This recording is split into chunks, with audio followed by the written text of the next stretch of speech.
I'm starting to get a little bit more confidence in this report. Well, but the report wouldn't be the report if it wasn't for us. Exactly. So this stuff doesn't just happen. And when we send an email out and say, "Hey, we need your help," we need your help. It's not. This doesn't help. This doesn't happen without not just you. blowing smoke. Yeah, You had a party and Alicia and I weren't invited. You were invited. I was not. Oh, my apologies. That was Desi's department. One of your best outside salespersons. San Diego County Gun Violence Reduction Community Needs Assessment Comprehensive Report. This is a 204-page document. 204 pages. What happened was the county said, "Hey, we want to spend six figures. We thought about just throwing it down the toilet, but instead, what we're going to do is the next best thing, almost identical. We're going to hire a totally biased firm, and we're going to study gun violence. How do we stop gun violence?"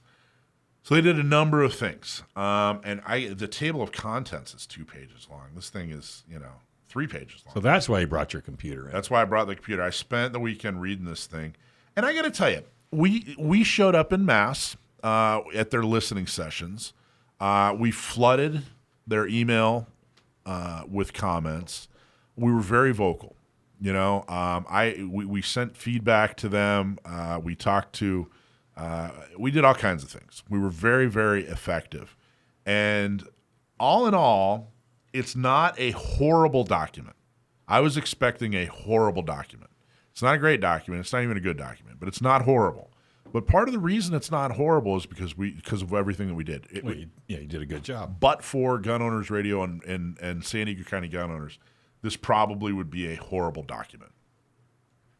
And we were actually mentioned a couple of times in here, as was Not Me, California. But I just wanted to go over a couple things, and we'll chat about it. Let me just talk about the table of contents real quick. Let me get there. You want somebody to help you with that? Yeah. Alicia? No, not Alicia. Alicia can knock that thing out. She's always embarrassing me. Okay. So, they have a fact sheet. They do an introduction on why they're doing it, the type of methods they used. Gun ownership, safety, and perceptions, which is, some of the secondary data that they use. Defensive gun use. They barely touch that. They barely touch defensive gun use, by the way. You didn't hear the first commercial on today's show? No, they didn't. And that was something that we continued to bring up. And when we brought it up, it was like a deer in headlights. Well, no, they were like, what? What do you mean? Yeah. No, it was more like, what do you mean guns can be used in a positive manner, So I see that they added something to it, but that was definitely because of us. And they were slightly dismissive. Only slightly? But the problem was they were dismissive in the way they were dismissive. It was like, well, there's just not a lot of data on that, and blah, blah, blah, blah, blah, so we're just not even going to talk about it. I'm like, wait a minute. Shouldn't the fact that shouldn't that be one of the recommendations? Yeah, hello. That there should be better data on it, or you know what I mean? Like, shouldn't you, oh, well, no, it doesn't, because it doesn't support our narrative, our preconceived narrative. Well, then give us half our 6 digits back. Yeah, really. Firearm-related injuries, emergency medical services, suspected crimes involving firearms. I think you're right the first time. Gun violence in the media, mass shootings. 3 pages just of for a table of contents, and then there's A through S for the appendix. Do they at any point differentiate legal, not even talking about defensive, but legally properly registered, following all their compliant laws, violence, right, in quotes, versus illegally acquired? They didn't really go in. It really didn't go much into that at all. I mean, they kind of didn't care. It really wasn't. It doesn't fit their narrative. It doesn't fit their narrative. I mean, they were clearly hired to try to be anti-gun. Mm-hmm.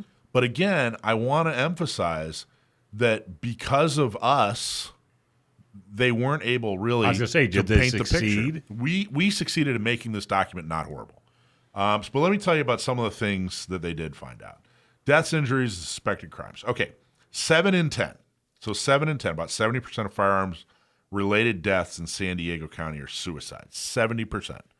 So of all the people that died and a gun was involved, it was suicide. About 70% was a suicide. Could you agree with that? Yeah, I mean that's actually it's a little higher. That percentage is a little higher in San Diego than it is throughout the country. But I think what it is this next number, about 3 in 10 or 30%. It's 28.9% actually, are homicides.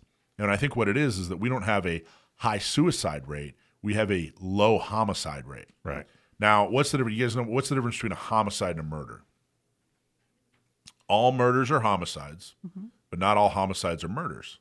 A murder speaks to intent. I was just going to say, it speaks to intent. Where homicide is basically any time a life is taken. Yeah, like a drive-by. Or it could be like a defensive gun use. Right. Where, illegal, life is that's still considered a homicide. Oh, so that's time already? What? All right, cool. Okay, we're going to so talk more about this. Are we going to? No, we're going to talk about this Are we document. going to pay Alicia to fact check and give her 6 figures? That'd be great. Because somebody's got to fact check this. I can give her 6 figures, but it's all going to be on the other side of the decimal. Can't you put a lullaby on her? I think it's Philip C. Sousa. Is it Philip C. Sousa? Are we back to this again? Come on. Hey, you got to listen to it too. I love this song. But you got to stay in your chair and quit marching around you the, got it. in All the right, office. stop He's slow, easy. Wearing a little hat. Wearing a little hat. Isn't he cute? Orange County Gun Owners is dedicated to preserving and restoring Orange County. I'm way off. It's John Philip Sousa. What did you say? I was Philip something Sousa. I knew there were like 3, anyway. Okay, next Sunday, your phone is at the door. Alicia, she keeps hers. Again. There he is. You ever seen a picture of him? Yeah, look at that mustache. All right, go He's ahead. bad to the bone. All right, sorry. Orange County Gun Owners is dedicated to preserving and restoring Orange County self-defense rights. And if you live in Orange County and want to help defend and restore the Second Amendment, you need to join ocgunowners.com/join. Orange County Gun Owners is the organization to help get more pro-Second Amendment officials elected. So become a member today. ocgunowners.com/join. You have to train your mustache, Dave, to be. I know. A John Philip Yeah. Sousa? I'm Yeah. gonna work on that. Gotta work on Well, that's that. mine's a Van Dyke. I don't think it was. See, I look like a criminal when I do that. Yeah, I tried it. I almost arrested myself. I don't know what you look like now. You look like a circus strongman or something. I do, back don't then. I? That I know. Like 1920s. 1910 or 20s, yeah. All right, so we're going over this document that was produced. We've determined what we already knew. The vast majority of deaths where there's a gun involved are suicides, and then after that are homicides. Hey, if somebody wants to read this, is it public someplace? We'll probably end up sending it out. I don't know. They just sent me a copy. I don't know. I would imagine if it was bad, then it would have been on the front page of the Union Tribune. So here's let's see, 6.6 per 100,000. San Diego County rate of firearms related deaths, 6.6 per 100,000. Okay, so that's less, of course, than that's less than a percent. That's like a 100th of a percent, right? 6.6. This report's not going well. Well, the California, this is kind of interesting. This part, this is why I'm reading it. The interesting part is that the California rate is 8.0. So we're 6.6. We're much lower. Yeah. And the national rate is 13.7. And I would imagine in California, if you took out L.A., Sacramento, if you took San out Francisco, what's the Oakland? yeah, In California, it'd be much lower. Nationally, if you took out Chicago, it'd be much lower. It's all very, very concentrated. 56.3% firearm-related homicide rate increase from 2017 through 2022. 56.3%. The suicide rate decreased by 18%. Okay, so the homicide rate went up significantly, and suicide went down. Suicide decreased fairly significantly. but that goes against all the other reports about COVID causing suicide to go as high as it went. No, that's true. I hadn't thought about that. That's why I'm here. 19% firearm-related injury hospitalizations rate increase from 2016 to 2020. So 2016 to 2020, there was a 19% increase in people who were injured by a firearm. That's why you need more training. Well, it could be, but it could also be that this gang member shot this other gang member and he didn't die. Yeah, You know he what I needs mean? More training. It could have been. I hadn't really thought of it. Don't come to any of our guys for more training. No, not to Dave. Yeah. 64% firearm-related crime rate increase from 2017 through 2021. It's mostly assault and robbery. So the firearm-related crime rate increase from 2017 to 2021 was a 64% increase, which is high. But it was mostly assault and robbery. Now, these are some pretty big numbers, right? 70%, were suicide, and 30% were homicide, and this huge increase in assault and robbery. And they did this whole study, okay? Spent six figures, this whole study. Guess how many over from 2017 to 2022? So that's 5 years. In 5 years, how many actual deaths by firearm in San Diego County were there? That's suicide and homicide. So total, the whole thing, how many deaths are we talking? I don't have a computer. So yeah, I know you don't, but just, I mean, all these huge numbers. You would think like, wow, they're doing a whole study on this. They'd spend all this money. It's got to be huge. 1,310 in 5 years. 13 in five, spread out over 5 years. Now, it is sad and tragic when anyone Without a doubt. dies, of unnatural causes. Anytime someone is when you stop killed and think or about it, you don't commits suicide. hear on radio or TV how many people are shot and killed in San Diego. Well, I think this is one big. So that number kind of fits. It fits, but I think it's something about this report that isn't going to get talked about. The fact that the anti-gun crowd acts like, every time you walk out the door, there's a bullet flying by your head, and they're wrong. This is pure garbage that they're trying to feed. I'm not saying that we shouldn't do more to prevent suicide. I'm not saying that we shouldn't do more to prevent murders. We should. One is tragic. But 1,305 years, and they're going through this whole firearm-related injuries in San Diego County from 2016 to 2020. 2016 to 2020. So that's a 4-year, time period. A little bit different time period. 1,367 injuries. Now again, because Alicia and Dave and I, we're all law-abiding people. When we think of a firearm injury, right, we're thinking. Is that a slide bite? Does that count? A what? A slide bite? Yeah, right. I wonder if they included that. But we're thinking of like, oh my gosh, there's some kind of negligent discharge or something. Somebody did something careless. Maybe they were cleaning their gun or whatever. But remember, a firearm-related injury could also be something that was supposed to be a murder. So, but still, 1,367. So they looked at 2,600 instances, and this is what they had to produce. This is ridiculous. Well, yeah, but at least they wrote it down. So you have how did you find that? So to answer Dave's question, it is findable online. I did have to go through about 4 websites to get it. I kept getting that click here to view report. It would take me to another. Well, they like to do that. Op-ed, and then it would take me. So if you just search gun violence reduction, community needs assessment, it'll take you there. It is a PDF file.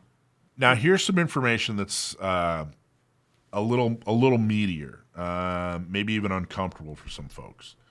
Firearm homicide rate for black residents is 9.9 times greater than white residents. So that means that the homicide rate in the black community in San Diego is 10 times as much as white residents. Firearm homicide rate for Hispanic residents is 2.5 times greater than for white residents. Firearm suicide rate for white residents is 2.2 times greater than for black residents. And then firearm suicide rate for white residents is 5.9 times greater than Hispanic residents. So what are we trying to say here? And by the way, the firearm-related homicide rate is highest among 25 to 44-year-olds. The firearm-related suicide rate is highest among people who are over 65. So what does this mean? It means that the vast majority of suicides, the 70%, are in the white community, and they're over 65. I believe I saw somewhere in here, I'm not seeing it right in front of me, I believe that they're predominantly male as well. So, and they also produced a report that showed like the concentration, and it was East County. So if you're wondering, okay, 70% of these gun deaths, of these 1,300 gun deaths over 5 years, 70% of them were suicides. Who and where? Right. Well, they're older, they're white, they're actually senior citizens. They're senior citizen, they're white, they're male, and they probably live in East County. Yeah. Did drugs ever come into these numbers? In other words, the deaths? Not that I found. Of the black community or the Hispanic community? It wasn't really, no, but let's talk about they did talk about the firearms-related homicide rate is highest among 25 to 44-year-olds. Right. So drugs have got to be in there somewhere. Well, I don't know what you mean. Like drug deal going bad. So it was, I don't know if they got that, but it was clearly crime. Yeah. That's where we're going. 25 to 44-year-olds, and it's much greater in the black and Hispanic community. Right. And in that same map where they show the concentration of it, it was in areas where there's a high crime rate. Where you would expect it. So so who's the other group of people? Well, it's black and Hispanic men, 25 to 44-year-old in high crime. It's reasonable to think that the homicide deaths are criminals. They're probably murders. There probably aren't a lot of defensive gun uses in San Diego because there just aren't a lot of, unless you count, I should say, there are probably a lot of defensive gun uses, but not a lot of them where they actually have to pull the trigger and shoot somebody. Mm-hmm. There's not a lot of that. But most of the murders are crime related, which sounds funny, right? Of course, murder is crime. But what we're saying here is that these are career criminals, probably killing career criminals as a part of their career of being a criminal. And more than once. So if you die in San Diego County and a gun was involved, you were an old white East County man who killed himself, or you were a young Hispanic or black man who was probably committing a crime. Wow. So that's the breakdown. Mm-hmm. If you're wondering, what the actual breakdown is, that's what it is statistically. Anyway, what are your thoughts on that so far, guys? Ladies first. The suicide part, like I was, when I was searching to find the document, I was trying to catch up to where Mike was reading from, and I did find the area that he was referencing as far as the suicides, and I was surprised. I didn't anticipate or seeing that East County connection. It listed Ramona and Alpine as being, if I recall, the two highest. Let me go back to that page. Well, while you're doing that, I had a very good friend of mine got diagnosed with cancer.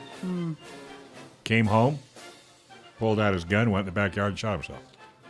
I mean, he didn't even didn't talk to his wife, didn't talk to his family, just because he didn't want to have to deal with cancer. Mm-hmm. He ended it, which could relate to that 65 and older demographic. Oh, for sure. So one more thing before we go to commercial. On July, I'll just pick a date. 25th. July 25th, the county board is going to talk about this. So what you want to do is keep an eye on San Diego County gun owners' emails and gun owners' radio. I'm definitely going to be there. They're going to talk about this report, and we're going to continue our efforts to make sure that nothing horrible comes from this. Or if they don't, kink it. Exactly. We want to be there and make sure our voices are heard and continue to make sure that they don't use this against us when clearly it supports so many of the things that we've been saying. Yeah. They even talk about not me as a possible help to reduce. I'm starting to get a little bit more confidence in this report. Well, but the report wouldn't be the report if it wasn't for us. Exactly. So this stuff doesn't just happen. And when we send an email out and say, "Hey, we need your help," we need your help. Yeah. It's not. This doesn't help. This doesn't happen without not just you. Blowing smoke. Yeah. Anyway, there you go. We could talk. We could probably spend the entire show just talking about that report. I got to tell you. Maybe we'll bring it up again next week and talk more about it. I think we should, unless you got some more important stuff to talk about. Well, we got some people that are calling in. Oh, the heck with them. Thanks for watching this clip from Gun Owners Radio. If you're watching mainstream media, you're not getting the truth about guns. Gun Owners Radio is the easiest way to stay on top of the Second Amendment fight, the fight for your self-defense rights. You can watch our live stream on YouTube every Sunday from 4 to 6 p.m. California time, or if you're in San Diego, AM 1170, FM 96.1, The Answer. We're also available on your favorite podcast platform. Just search Gun Owners Radio and you'll find our show. Like and subscribe to help defend and restore the Second Amendment, not just in California, but across the country.